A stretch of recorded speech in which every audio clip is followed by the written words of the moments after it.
भारतीय जनता पक्षाचे संघटन पर्व सध्या सुरू आहे. त्याला अनुसरून पनवेल तालुक्यातील नेरे मंडल अध्यक्षपदी भूपेंद्र पाटील, तळोजा मंडल अध्यक्षपदी दिनेश खानावकर, नवीन पनवेल मंडळ अध्यक्षपदी दशरथ म्हात्रे, खारघर मंडल अध्यक्षपदी प्रवीण पाटील, पनवेल शहर मंडल अध्यक्षपदी सुमित झुंजारराव, कळंबोली मंडल अध्यक्षपदी अमर पाटील, कामोठे मंडल अध्यक्षपदी विकास घरत तसंच उरण विधानसभा मतदारसंघातील उल्वे मंडल अध्यक्षपदी रुपेश धुमाळ, कर्नाळा मंडल अध्यक्षपदी मंगेश वाकडीकर यांची नियुक्ती करण्यात आली असून त्यांचे माजी खासदार लोकनेते रामशेठ ठाकूर, आमदार प्रशांत ठाकूर, उत्तर रायगड जिल्हाध्यक्ष अविनाश कोळी, महानगरपालिकेचे माजी सभागृह नेते परेश ठाकूर यांनी अभिनंदन करून पुढील वाटचालीकरता शुभेच्छा देत पक्ष संघटनेने दिलेली जबाबदारी यशस्वीपणे पार पाडा असं आवाहन केलंय.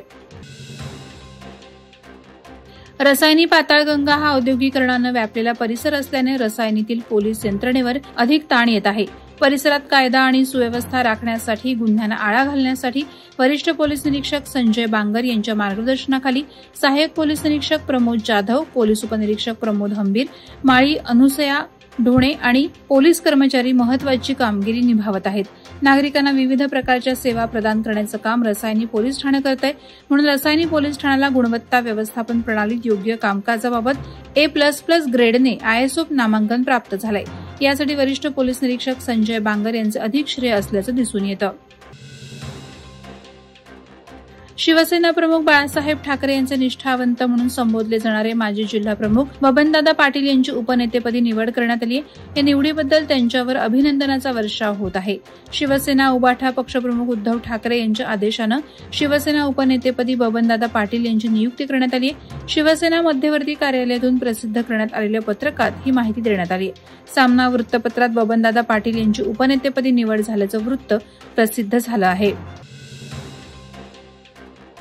कामोठे पोलीस ठाण्याच्या हद्दीतून हरवलेले विविध कंपन्यांचे तब्बल 42 मोबाईल फोन त्यांच्या मूळ मालकांना परत करण्यात आले. परिमंडळ 2चे पोलीस उपआयुक्त प्रशांत मोहिते आणि सहाय्यक पोलीस आयुक्त अशोक राजपूत यांच्या मार्गदर्शनाखाली वरिष्ठ पोलीस निरीक्षक विमल भिडवे यांच्या हस्ते हे मोबाईल सुपूर्द करण्यात आले. या जप्त केलेल्या मोबाईलची एकूण किंमत 7,73,000 रुपये आहे. पोलीस पथकानं CEIR पोर्टल आणि तांत्रिक तपासाच्या मदतीनं हरवलेले मोबाईल विविध राज्यातून शोधून काढले. मंगळवारी हे मोबाईल फोन त्यांच्या मालकांना वाटप करण्यात आले. उरण तालुक्यात ग्रामदेवतांच्या जत्रा उत्सवाला मोठ्या उत्साहात सुरुवात झाली आहे. आपल्या कुटुंबाला सुख, शांती, समाधान लाभो या इच्छेनं गावोगावचे रहिवासी आपापल्या ग्रामदेवतांचे दर्शन घेण्यासाठी मंदिर परिसरात गर्दी करत आहेत. त्यात देश विदेशात प्रसिद्धीस पावलेली आणि लाखो भक्तांचं श्रद्धास्थान असलेल्या जसखार गावच्या श्री रत्नेश्वरी देवीच्या जत्रेला मोठ्या उत्साहात आणि भक्तिमय वातावरणात सुरुवात झाली.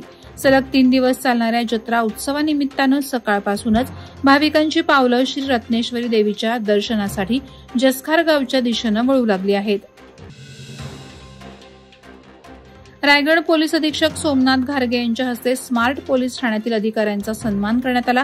यामध्ये विशेष पेण तालुक्यातील वडखळ येथील पोलीस ठाणे सुसज्ज आणि गुन्हेगारीवर आळा बसवणारे ठरल्याने रायगड जिल्ह्यामध्ये वडखळ पोलीस ठाण्याला प्रथम क्रमांकाचे ISO स्मार्ट पोलीस ठाण्याचा दर्जा देण्यात आला आहे. याप्रसंगी रायगडचे पोलीस अधीक्षक सोमनाथ घारगे, अपर पोलीस अधीक्षक अभिजित शिवथरे यांच्या हस्ते प्रमाणपत्र देऊन पोलीस निरीक्षक प्रसाद पांढरे यांचा सन्मान करण्यात आला. भारतीय जनता पार्टीच्या खोपोली शहर अध्यक्षपदी राहुल सखाराम जाधव यांची नुकतीच निवड करण्यात आली.